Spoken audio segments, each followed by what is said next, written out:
Hello दोस्तों, सभी को नमस्कार। और CSIR UGC नेट जून 2024 का जो है वो नोटिफिकेशन आउट हो चुका है।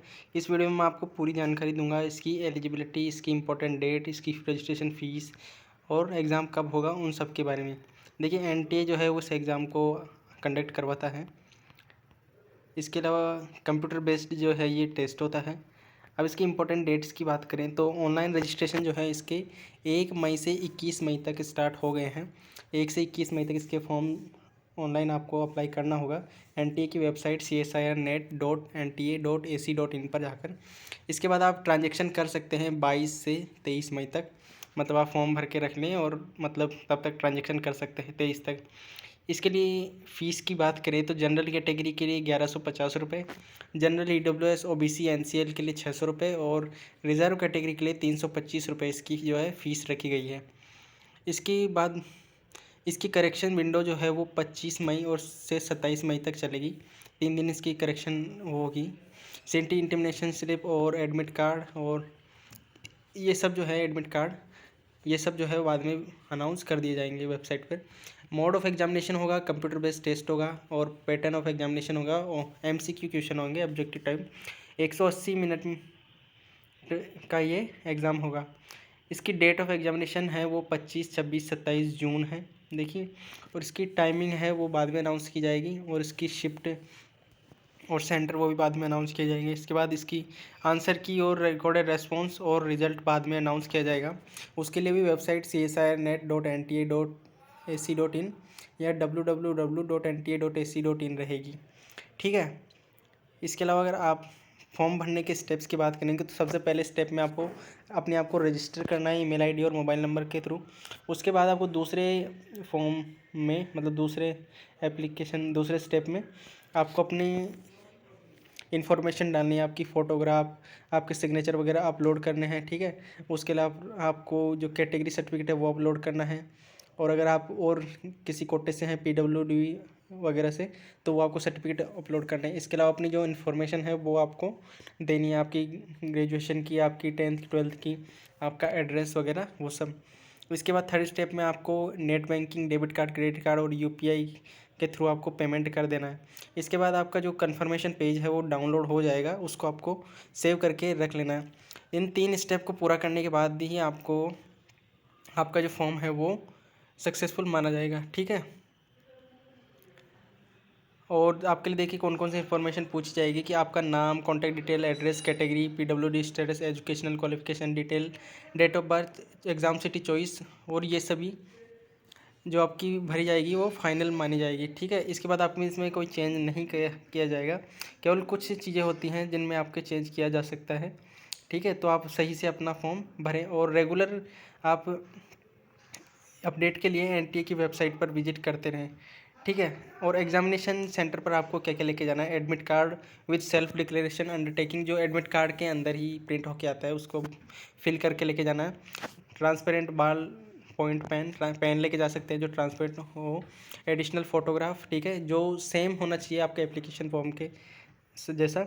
और ओरिजिनल ID ओरिजिनल होनी चाहिए, वैलिड और नॉन एक्सपायर्ड होनी चाहिए, जैसे college identity with photograph, PAN card, driving licence, voter ID, passport, Aadhaar card. ठीक है। Aadhaar with photograph, ration card with photograph, bank passbook with photograph, ये आपकी कोई भी ID हो सकती है। ठीक है। पर्सनल ट्रांसपेरेंट वाटर बोतल आप ले जा सकते हैं। और PWBD certificate issued by the authorise medical officer if claiming the relaxation under PWBD category. अगर इस कैटेगरी में आते हैं तो मेडिकल ऑफिसर का जो है ऑथोराइज वो होना चाहिए सर्टिफिकेट। अगर शुगर टेबलेट्स ले जा सकते हैं, फ्रूट। ठीक है। अगर आप डायबिटिक है तो। और अगर आपका जो डिटेल है और फ़ोटो वगैरह मैच नहीं सही पाई जाती तो इसको अनफेयर मीन्स यानी गलत तरीके से एग्ज़ाम देना माना जाएगा और इसके अलावा उन पर कार्रवाई भी हो सकती है। ठीक है। और कुछ इंस्ट्रूमेंट आपको जो नहीं लेके जाने वो आप जानते हैं, mobile phone, earphone, microphone, calculator, log table, camera, tap recorder, ये सब आपके नहीं रहेगा। NTA इस एग्ज़ाम को आयोजित करवाता है। ठीक है। सिलेबस के लिए आप www.csirhdg.res.in इस पर जाकर आप विजिट कर सकते हैं सब सब्जेक्ट के लिए।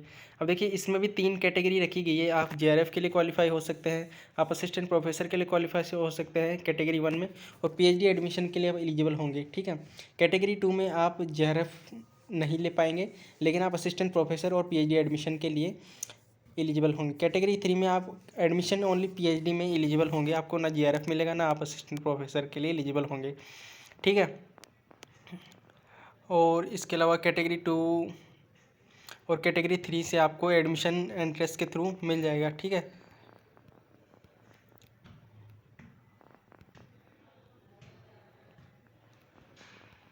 इसके अलावा रिजर्वेशन आपका सेंट्रल गवर्नमेंट के अकॉर्डिंग रहेगा, SC ST कैटेगरी और वगैरह के लिए। और इसके लिए जेआरएफ के लिए एज लिमिट रखी गई है कि 30 साल से ज़्यादा नहीं होना चाहिए जून 2024 के बाद से, पहले से मतलब।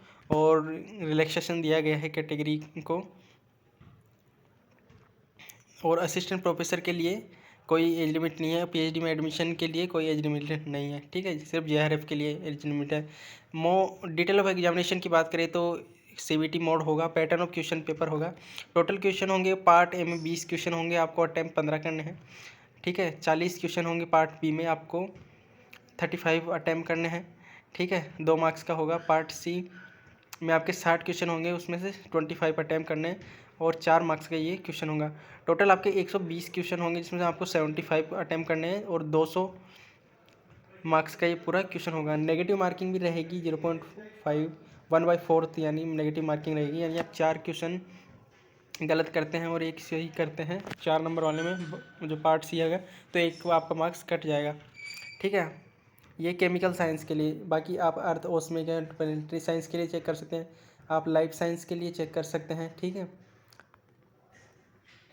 बाकी सबका जो पैटर्न है वो 200 मार्क्स का रहेगा, बस आपके नंबर डिस्ट्रीब्यूशन में थोड़ा सा डिफरेंस है, तो वो आप यहाँ से चेक कर सकते हैं अपने अपने साइंस, अपने अपने फील्ड के अकॉर्डिंग। ठीक है, ये फिजिकल साइंस के लिए है।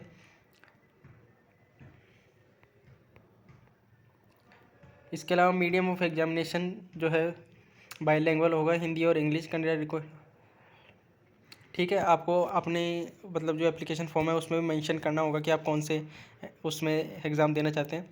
और देखिए सब्जेक्ट कोड भी यहाँ पे दिया गया है। केमिकल साइंस के लिए 701, 702 अर्थ एटमॉस्फेरिक ओशियन प्लानेटरी साइंस के लिए, लाइफ साइंस के लिए 703, मैथमेटिकल साइंस के लिए 704, 705 फिजिकल साइंस के लिए। सिलेबस के लिए csir.hdg.res.in पर आप विजिट कर सकते हैं। ठीक है, ये कुछ कैटेगरी बताई गई है जिसमें आप रिलैक्सेशन ले सकते हैं। ठीक है, लेकिन उसके लिए आपको सर्टिफिकेट बनाना पड़ेगा मेडिकल ऑफिसर से।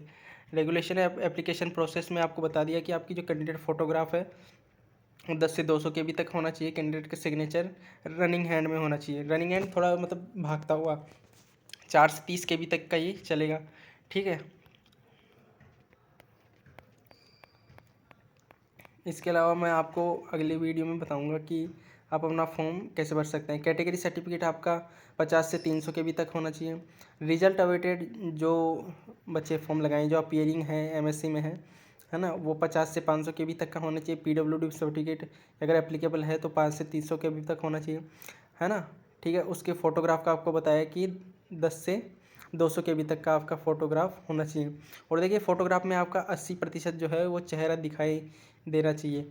ठीक है, एडमिट कार्ड और एग्जामिनेशन बाद में आपको NTA की वेबसाइट पे जो है वो अपलोड कर दिया जाएगा। ठीक है, और सभी इंस्ट्रक्शन को आप ध्यान से पढ़ लें, ये आप डाउनलोड कर सकते हैं NTA की वेबसाइट से। इसके अलावा मैं आपको लिंक दे दूंगा जहाँ से आप डायरेक्ट NTA की वेबसाइट पर पहुँच सकते हैं। ठीक है, अनफेयर मीन्स आपको माना जाएगा अगर आप एग्ज़ाम में किसी से उलझते हुए पाए जाते हैं, रूल्स को आप तोड़ते हैं, आप कुछ लिख कर लेके जाते हैं, आपके पास कोई डिवाइस होती है, तो यह अनफेयर मीन्स में माना जाएगा और आपके ऊपर कार्रवाई हो सकती है। डिक्लेरेशन ऑफ रिजल्ट का ये रहेगा कि साइट पर आपको रिजल्ट देखने को मिल जाएगा, और इससे पहले साइट पर आपको रिजल्ट से पहले प्रोविज़नल आंसर की आती है, उसमें आप मैच करेंगे, उसके बाद आप आंसर की का चैलेंज होता है, उसके बाद आपका रिजल्ट आएगा। ठीक है,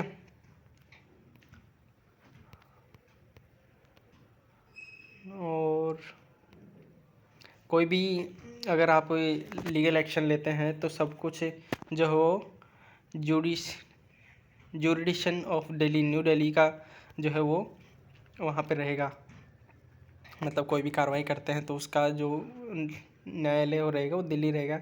बाकी कुछ बैंक आपके लिए चार्ज कर सकते हैं आपकी फ़ीस पेमेंट के लिए। यूपीआई आपसे कोई चार्ज नहीं करेगा, डेबिट कार्ड आपसे कोई चार्ज नहीं करेगा, एसबीआई की नेट बैंकिंग आपसे चार्ज कर सकती हैं कुछ, और क्रेडिट कार्ड से भी आपका कुछ चार्ज लग सकता है, बाकी कोई दिक्कत नहीं है। बाकी हेल्पलाइन नंबर यहाँ पर दे रखी है जिनसे आप कॉन्टैक्ट कर सकते हैं अगर आपको ट्रांजेक्शन में कोई दिक्कत आ रही है तो। इसके अलावा आप कोई भी और हेल्प हो चाहिए हो तो आप इनके साइट पे जाके इनसे कांटेक्ट कर सकते हैं। ठीक है, ये आपको मैंने बता दिया। ये एग्ज़ाम सिटीज़ जो है दे रखी है, लगभग हर स्टेट की हर जगह आपको यहाँ इनका जो है वो मिल जाएगा।